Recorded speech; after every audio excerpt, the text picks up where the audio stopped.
Assalamualaikum warahmatullahi wabarakatuh. Kembali lagi di channel Biologi Education. Kali ini kita akan melanjutkan bahasan kita yaitu di bab metabolisme bagian uji kompetensi 3. Oh iya, mohon maaf ya karena sebelumnya off lama tidak upload video. Dan jika kalian memang butuh urgent videonya, bisa kalian lihat di video tahun sebelumnya. Jadi buku yang tahun ini kelas 12 dan kelas 11 itu bukunya sama dengan tahun sebelumnya. Jadi kalian bisa lihat video yang kemarin-kemarin. Tapi Mimin tetap upload seperti biasa video yang baru. Oke, mari kita simak bersama-sama. Kita mulai dari nomor 1, pernyataan yang tepat mengenai proses anabolisme. Ingat ya, kalau katabolisme kemarin itu kan reaksi pembongkaran. Jadi dari senyawa kompleks dirubah ke senyawa sederhana untuk menghasilkan energi. Sedangkan anabolisme itu adalah reaksi pembentukan. Jadi dari senyawa yang sederhana dirubah menjadi senyawa yang lebih kompleks. Nah, biasanya untuk anabolisme ini contohnya adalah fotosintesis dan yang pasti dia membutuhkan energi untuk melakukan anabolismenya. Nah, kalau fotosintesis itu contohnya berarti energinya berasal dari energi cahaya ataupun energi kimia. Makanya disebut dengan reaksi endergonik. Maka di sini jawabannya adalah yang C. Nomor 2, tahap reaksi terang pada proses fotosintesis menghasilkan dua jenis produk. Kedua jenis produk tersebut digunakan dalam reaksi gelap untuk membentuk glukosa. Nama kedua jenis produk tersebut adalah, ingat ya, jadi ini seingat Mimin baganya pernah muncul di soal sebelumnya kali ya. Jadi untuk yang reaksi terang, ini kan berarti kalau dia produknya digunakan untuk reaksi gelap, berarti ini dihasilkan sama reaksi terang. Nah, reaksi terang itu kan bahannya adalah H2O atau air. Nah, H2O ini akan mengalami fotolisis. Mengalami fotolisis, dia akan menghasilkan elektron, kemudian H+ dan juga oksigen. Nah, elektronnya digunakan untuk menaikkan energi ke akseptor elektron. Nah, pada proses itu tadi di reaksi terang itu dihasilkan ATP dan juga NADPH. Nah, ini kan energi. Nah, kedua energi ini ATP dan NADPH itu digunakan untuk pengubahan karbon dioksida atau CO2 menjadi glukosa saat reaksi gelap atau siklus Calvin. Jadi di sini jawabannya adalah yang B. Nomor 3, pada jalur elektron siklik dalam reaksi terang, elektron yang dilepaskan oleh fotosistem 1 akan ditangkap oleh akseptor elektron. Peristiwa tersebut selanjutnya yang terjadi adalah elektronnya akan, jadi untuk yang nomor 3 ini kan si reaksi terang itu kan ada dua, ada yang siklik dan juga ada yang non siklik.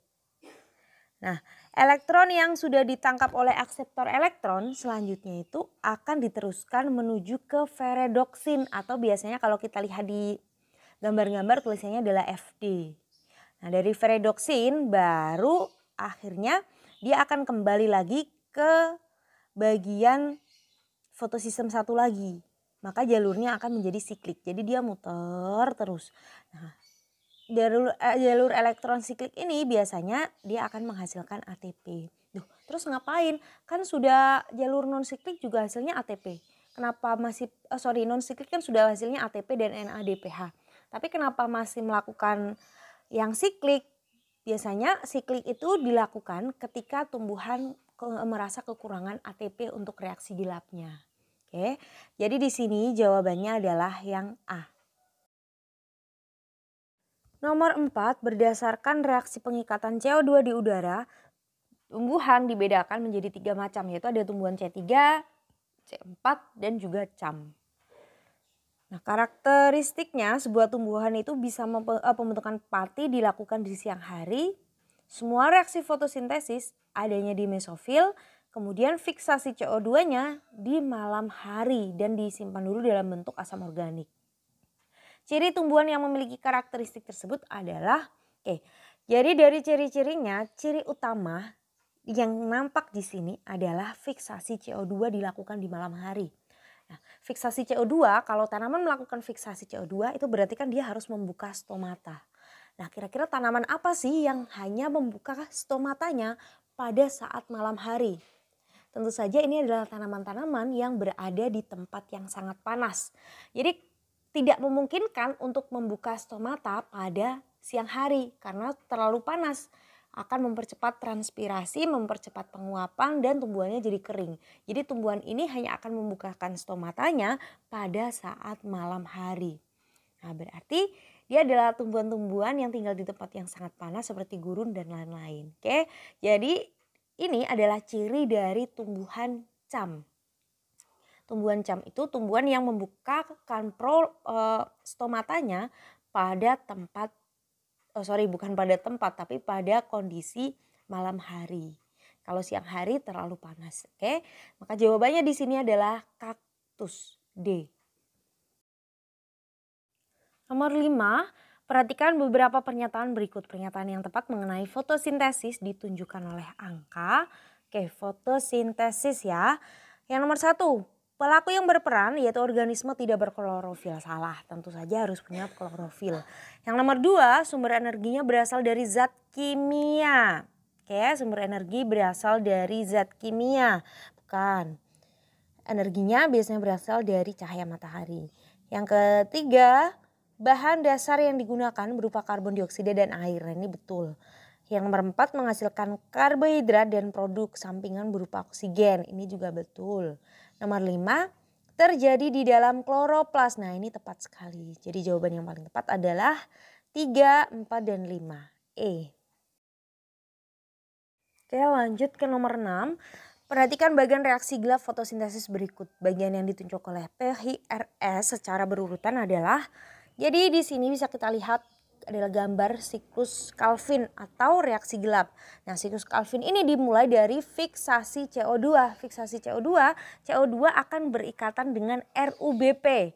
Jadi yang Hi itu adalah RUBP, sedangkan CO2-nya adalah yang P. Dilanjutkan dari CO2 akan dirubah menjadi PGA ya. Kemudian dirubah menjadi PGAL. Nah, untuk dirubah jadi PGAL itu yang 12 molekul fosfogliserat itu sama dengan PGAL. Itu membutuhkan NADPH. Jadi R itu adalah NADPH. Kemudian dari 12 itu, maka yang 2 dia akan turun menjadi glukosa, jadi S itu glukosa. Kemudian yang 10 molekul fosfogliseradehyde itu akan kembali menjadi RUBP. Maka jawaban yang paling tepat di sini secara berurutan adalah yang B. Nomor 7, pada reaksi gelap terjadi 3 tahap, yaitu tahap fiksasi, reduksi, dan juga regenerasi. Peristiwa yang terjadi pada tahap reduksi adalah, jadi kan tadi ada 3 ya. Peristiwa yang terjadi pada tahapan reduksi itu adalah senyawa PGA menerima gugus fosfat dari ATP dan juga ion H+ dari NADPH untuk membentuk PGAL. Jadi untuk pengubahan PGA menjadi PGAL itu membutuhkan ATP dan juga NADPH. Oke, jadi di sini jawabannya adalah yang B. Nomor 8, perhatikan reaksi dalam proses kemosintesis berikut. Bakteri X yang berperan dalam reaksi kemosintesis adalah, jadi ada fotosintesis, ada juga kemosintesis. Kalau fotosintesis berasal dari energi cahaya, sedangkan kemosintesis berasal dari energi kimia. Nah, di sini contohnya adalah pengubahan belerang ya atau H2S. Nah, di sini contoh bakteri-bakteri yang bisa melakukan kemosintesis belerang di sini adalah bakteri Bagiatoa dan bakteri Thiospirillum ya. Jadi Thiospirillum dan juga Bagiatoa. Maka di sini jawabannya adalah yang E. Lalu gimana dengan Nitrosomonas, Nitrobacter dan juga Bacterderma? Itu dia bakteri nitrifikasi ya. Jadi untuk untuk mengubah nitrogen. Dia ada di siklus nitrogen yang ada di bumi. Oke, jawabannya adalah yang E. Nomor 9, berdasarkan mekanisme fotosintesis, bagian yang ditunjuk tanda panah pada gambar merupakan hasil pemecahan molekul. Jadi kan di fotosintesis ada dua reaksi, reaksi terang dan juga reaksi gelap. Nah, untuk reaksi terang di sini bahannya adalah H2O atau air yang akan dipecah atau terjadi fotolisis sehingga menghasilkan oksigen, elektron dan juga H+. Maka oksigen di sini yang berbentuk seperti gelembung-gelembung, ini kan oksigen, itu dihasilkan dari H2O yang berlangsung di jalurnya elektron non siklik. Jawabannya adalah yang A. Nomor 10, proses sintesis lemak memerlukan bantuan enzim lipase untuk membentuk lemak. Pembentukan lemak berasal dari, jadi lemak itu kan terdiri dari unsur C, H, kemudian O. Nah, lemak itu disintesis dari karbohidrat dan protein melalui proses yang namanya asetil koenzim A. Secara kimiawi lemak itu tersusun dari asam lemak dan juga gliserol. Lalu berapa jumlahnya? Jumlahnya itu adalah 1 gliserol ditambah dengan 3 molekul asam lemak. Nah, ini baru terbentuk lemak.